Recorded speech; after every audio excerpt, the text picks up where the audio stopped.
Hi everyone, in this video I will show you how to add reviews to Shopify store for free. So first you have to open your Shopify, go to your apps, and then this time you have to look for Shopify store right here. And then on the Shopify store, you have to search for product reviews. You can go to the search icon and then type product reviews.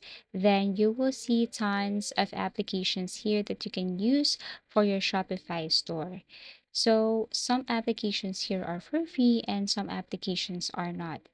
Now I am going to show you an application here that is for free, and you can import reviews from other platforms such as AliExpress and also Amazon, Deezers. So this is Judge Me product reviews. You can read the following information here and then tap on install if you like it. Now all you have to do is to follow this procedure right here in order for you to install this widget on your Shopify store.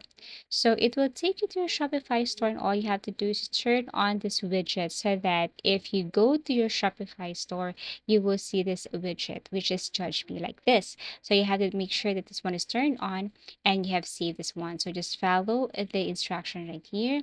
And then once done, then all you have to do is go back to your Shopify. Then you should see this Judge Me product review on the left side. So I'm going to show you what it looks like. Here it is.